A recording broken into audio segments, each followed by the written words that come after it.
का वर्गीकरण करते हैं श्वास वायु के आधार पर। किसके आधार पर? श्वास वायु। आज का टॉपिक है हमारे कि श्वास वायु के आधार पर किसका वर्गीकरण करेंगे? वर्ण का वर्गीकरण कर रहे हैं हम लोग।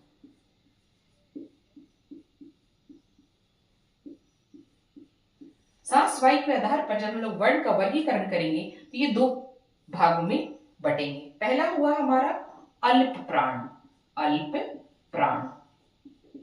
और दूसरा हुआ हमारा महाप्राण। यहां सुनने ही से लग रहा है अल्प मतलब थोड़ा। तो जब हम लोग अल्प प्राण की बात करते हैं तो इन वर्णों के उच्चारण में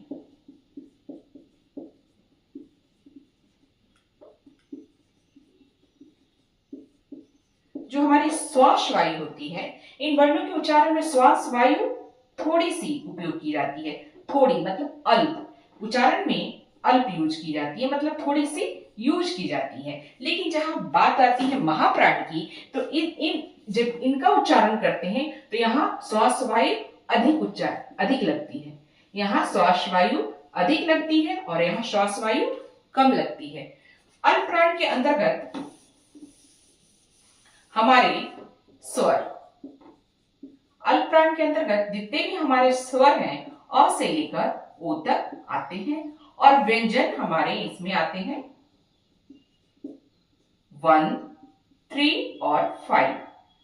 जबकि महाप्राण में हमारे व्यंजन आते हैं 2 और 4 और इसके अंतर्गत आते हैं तलावे श, मूर्धन्य श, दंत स और ह।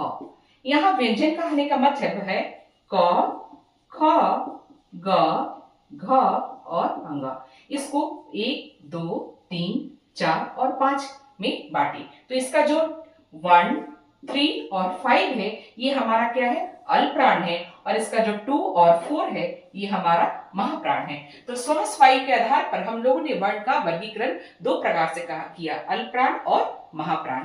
अल्प प्राण के अंतर्गत जब इनका उच्चारण किया जाता है इसमें श्वास वायु कम लगती है, जबकि महाप्राण के उच्चारण में श्वास वायु अधिक लगती है। इसी कारण से इसे बोला गया महाप्राण और इसमें कम लगने के चलते इसे बोला गया अल्प प्राण। इसके अंतर्गत हमारे सारे स्वर आते हैं अ से लेकर ओ तक और व्यंजन की संख्या 1, 3, 5। स्पर्श व्यंजन की संख्या, व्यंजन में यहाँ स्पर्श व्यंजन में 2 और 4 आएगा और इसमें तलावे श, मूर्धन्य स, दंत स और ह आया। तो इसी प्रकार हम लोग ने देखा कि अल्प प्राण और महाप्राण किसे कहते हैं।